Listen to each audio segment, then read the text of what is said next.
What's going on, ladies and gents? It's your favorite guy here, Chris, back at you. Thank you for joining me. You already know what it is when you see this face, when you hear this voice. All I want to say is this: welcome to another edition of, come on, yes, say it with me on the count of three. 1, 2, 3. Making it happen Mondays. Yeah, y'all, we back at it. I appreciate y'all for joining me as always. Before I begin, I always like to say this: subscribe to the channel, like the videos, comment below. Also, bang, give that notification bell a right hook so you can be notified when I upload new content. And it's not just Making It Happen Monday videos. You have candid conversations with Chris, and you also will have some other upcoming things available to you. So I want to say this. Nah, I'll wait to the end of the video.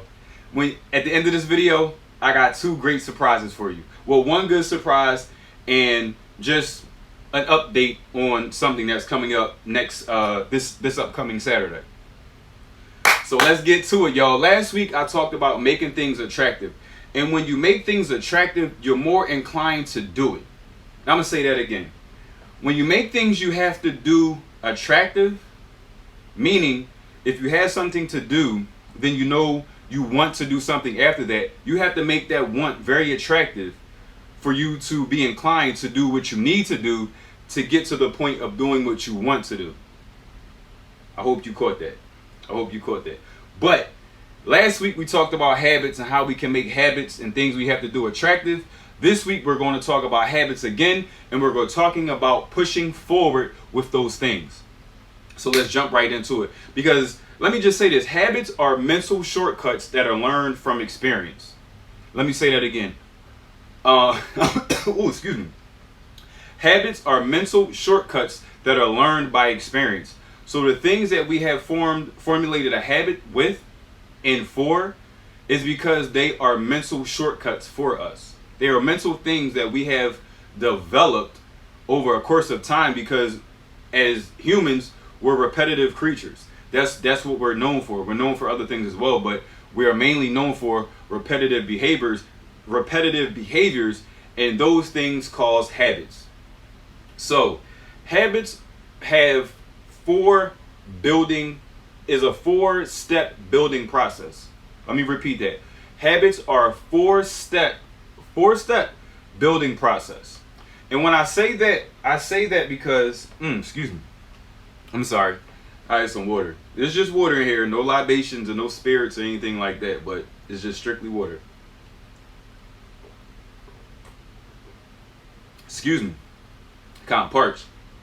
So, with those 4 building steps or building processes for forming habits or doing things out of habit, the first thing is the cue for that habit. The second thing is the craving. The third thing is the response. And the fourth thing is the reward. Again, habits have a building process of 4 steps: your cue, your craving, your response, and also the last and not least, your reward. So when you form habits, they start with the cue. And the reason why they start with the cue, and actually a cue and a thought, because the cue comes first, then the thought comes after that. So with the cue and the thought, your mind is triggered to do something. So for example, cues predict the next step, which the next step is the craving. So let's just say you're a gambler. You go into the casino. Not even in casino. You could be on your phone playing games or whatever, on Instagram, Facebook, whatever, and those ads come up, and you hear slot machines. That's your cue, like, ooh, I want to go gamble. Or if you are a person that loves food, you're like, hey, you know what?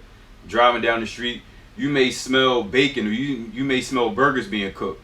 You're like, oh, I want to go home and cook my favorite meal, or I want to cook, look on YouTube and find my favorite burger spot, or I want to find ingredients to make my favorite burger, whatever that is. So the cues that we have in our life point towards our craving. And our cravings are a motivational force, but cravings also differ from person to person. Example, like I said, a gambler. If I'm a gambler, I hear slot machines, I'm going to want to go gamble. Number one, the cue is hearing the slot machines.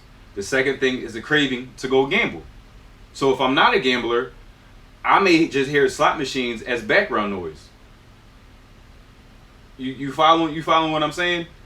Okay, so those are the two things. So a response, which is a third thing, is an actual habit that you form.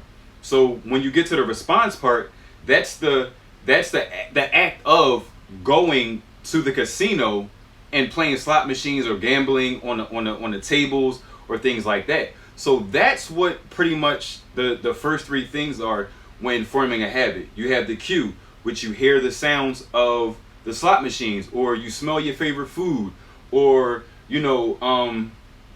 what else? What other examples could I use? There's a lot of examples. I'm having a brain fart right now. I'm having a little senior moment. I don't even know why I said senior moment. I just turned 40. I'm not a senior. But anywho, the first thing is the cue. We hear things. Our response, our craving to that is, ooh, this is what I want to do.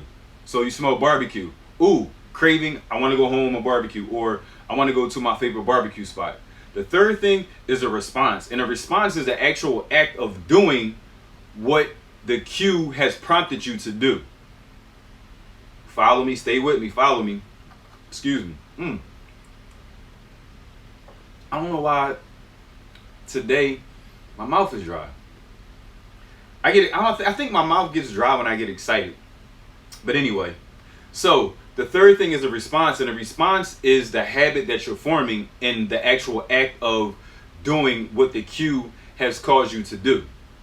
So the fourth thing is a reward, and the reward is the goal of every habit. And the goal of every habit either can be to satisfy us or to teach us. Let me say that again. Let me say it again. That sounds like Britney Spears song. I'm all the way off today, y'all. Please forgive me. I'm on track, but I'm off track, if you get it. All right. So the reward is the end goal of every habit. So the end goal, like I said, is either to teach us or to satisfy us. And I want to know from you guys, do those two things go hand in hand? Can you be satisfied and taught at the same time? Just make sure you comment below. Let me know if you can be satisfied and taught at the same time. So also, the response is about obtaining the goal. And as a gambler, the goal would be to go gamble.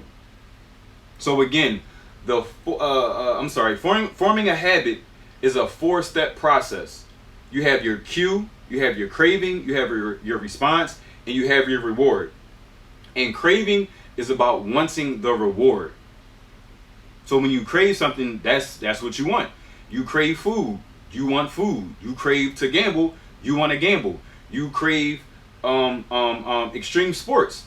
That's what you're going to want to do. You're going to want to do something that is an extreme sport. So we chase rewards, as I was saying, we chase rewards for two things. For the satisfaction, is that a word? I don't know. But the reward that we have is to two things. It's to teach us and to satisfy us. So basically, those four things are the process of building a habit. So the next time you want to build a habit, think about those things. Think about the cue and the thought. The cue and the thought of your habit, the craving of your habit, the response to your habit, and also the last thing, the reward of your habit. And remember, the rewards are here to teach us or to satisfy us. A craving is a motivational force, and cravings differ from person to person. Our cue is literally just a signal. A cue is just a signal. Remember that. And the last thing, I know I went out of order. I'll put all of this in the description below. And the last thing is a reward, and the reward is the end goal of every habit. So, I am done speaking about pushing forward. So I want to make this announcement. Y'all ready? Are y'all ready for this announcement? Let me know something. All right. This morning, your favorite guy has officially became a certified life coach. Yes, yes, yes. I have became a certified life coach. Ladies and gentlemen, boys and girls, ladies and gents. Your guy right here. This guy right here. This guy became a certified life coach this morning. I'm extremely ecstatic, and I'm looking forward to building my business as a life coach, to help, again, motivate, inspire, and to help men and women reach the goals that they might not be able to reach just from their own doing. And last but not least, this last thing, and I'm gonna let you guys go. July 17th, this upcoming Saturday, please join us, me and my special guest, Shalewa Wilson, on my first live episode of Candid Conversations with Chris. Remember, July 17th, this upcoming Saturday from 6 to 8 p.m. Eastern Standard Time. Please join myself and my special guest, Shalewa Wilson, on my first live episode of Candid Conversations with Chris. Please leave a comment below if you want me to send the link. I need you to leave your email address below in the comments if you want to be a part of Candid Conversations with Chris. Also, you can follow me on Instagram at cr_Timberlake. You can also DM me on Instagram as well, letting me know that you want to be a part of Candid Conversations with Chris, the first live episode. And that's it, y'all. That's it. I appreciate y'all for joining me. As I always say, speak to your vision. Peace.